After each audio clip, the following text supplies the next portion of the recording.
Odin, the All-Father of Norse mythology, once impaled his own heart with the mighty Gungnir spear and hung from the world tree Yggdrasil for 9 days and nights. He did all that to gain knowledge of the ancient Norse runic letters and the magic and wisdom held within them. Fortunately, we don't need to go through such extremes today, at least not to learn about the more common and famous Nordic runes.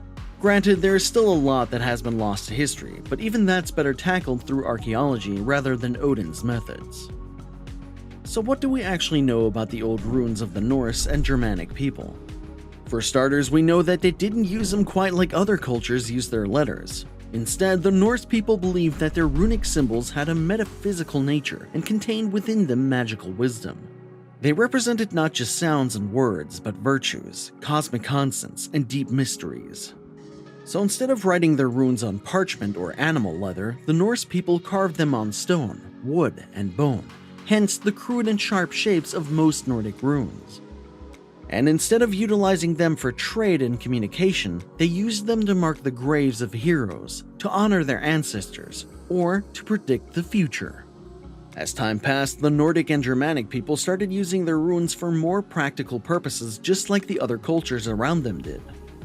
The rapid rise of trade during the Viking Age between the 8th and 11th centuries saw the Nordic people spread and use their runes all across the continent and beyond.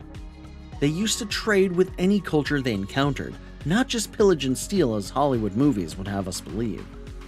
With that evolution of Norse people's culture, so did their runic alphabet evolve as well.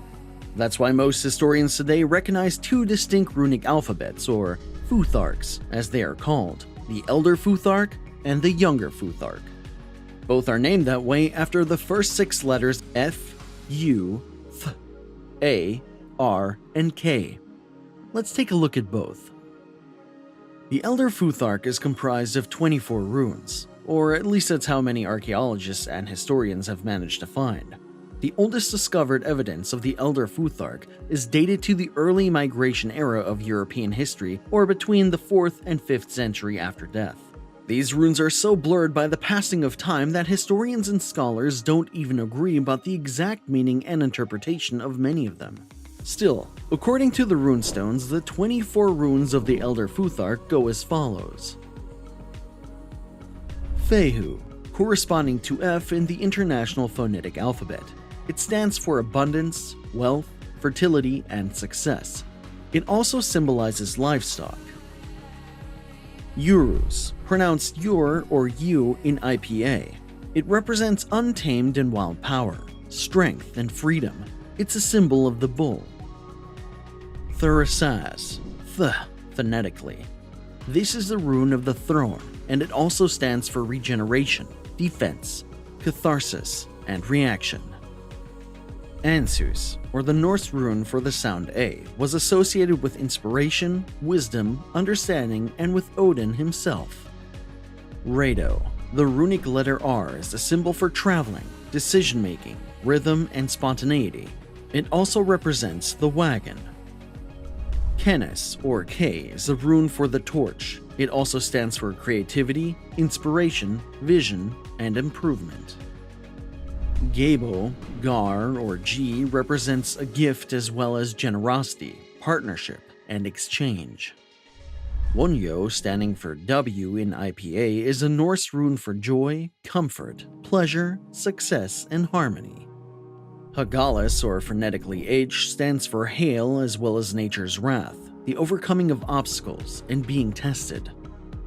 Nothis, or N, is the Elder Futhark rune for having a need. It also symbolizes conflict, restrictions, self-reliance, willpower, and personal strength. Isa, or I in IPA, is a Norse rune for ice. It represents challenges as well as introspection and clarity. Jera, the rune for the sound J, also represents the idea of a year, time cycles, and completion. It also stood for the harvest and the idea of reaping rewards.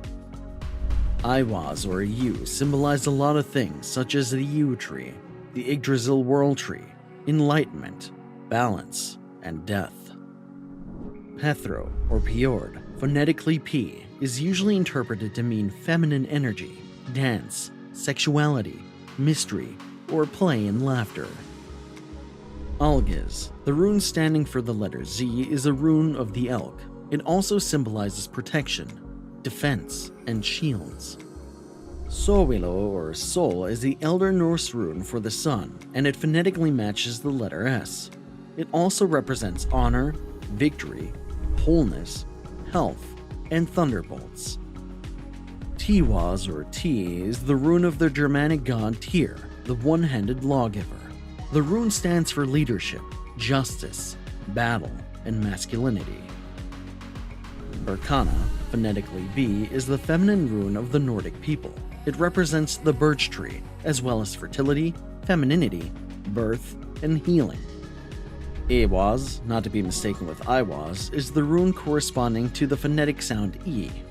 It symbolizes the horse, and through it, transportation, movement, and change.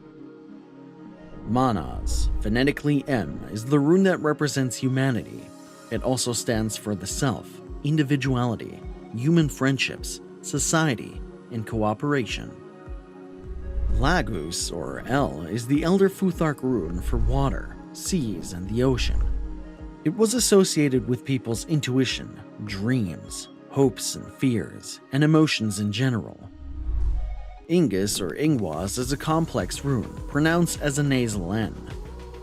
It stands for the ancient god Ing, Ingvaz, Evingi, or Frey, and it represents masculine energy. It also stands for a seed, growth, change, and a home's hearth. Othala, or O phonetically, is a rune for heritage, ancestry, inheritance, and one's estate. It also represents experience, personal possessions, and value. Dagas, or just D in the International Phonetic Alphabet, is the last letter of the Elder Futhark. It stands for the dawn and the day, and it represents illumination, hope, and awakening.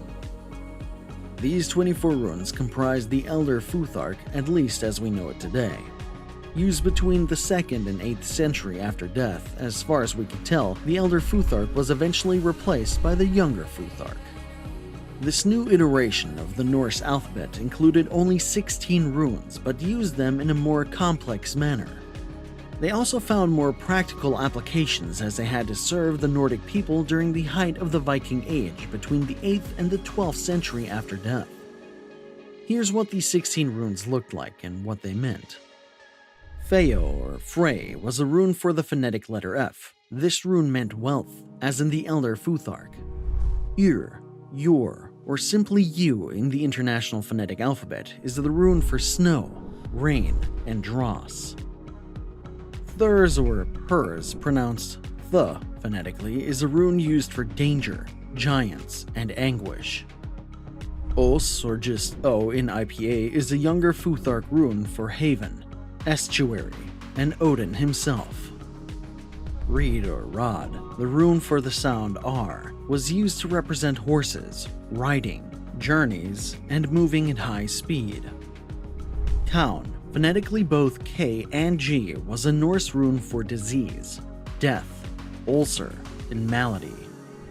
The Hagel, or Hagal rune, stands for the letter H and replaced the Elder rune Hagalaz as a rune for hail and cold. Nodder, or Nid, is a rune replacing Nothus as a phonetic N and the symbol of one's need and constraints.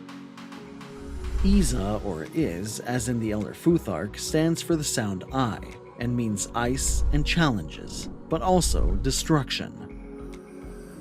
R, or Yor, standing for the A sound, is a rune that represents bountifulness and good harvest. Sol, or Seagull, the rune for the phonetic S, is a rune of the sun, as in the Elder Futhark. Tyr, the rune for the sound T, here too is the rune for the one-handed lawgiver god Tyr. Bjarken, or Bikork, the rune for B in IPA, represents the birch tree, spring, new life, fertility, and femininity. Mar, or Man, for the sound of M, is a rune symbolizing the man and mankind, as well as our mortality. Logur, or Logur, the rune for the sound L, stands for water, rivers, and waterfalls, similar to Laguz in the Elder Futhark. Yor or Yol, a rune for the sounds R and Z, symbolize the yew tree and endurance. As you can see, the meanings of a lot of Norse runes, old and new, are quite symbolic and abstract. All their interpretations were taken from texts, songs, and poems, or even just single sentences and phrases carved into runestones.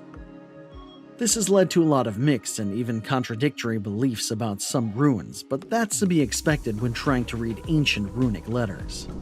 One thing is certain: Norse runes are mysterious and rich in meaning, as they are unique and beautiful. Did this video give you some new insights into Norse runes? If so, and you want to know more about the Nordic people and other ancient cultures, drop a like and subscribe for more videos like this one, and click the notification button too to stay notified about new videos. Thanks for watching and have a great day.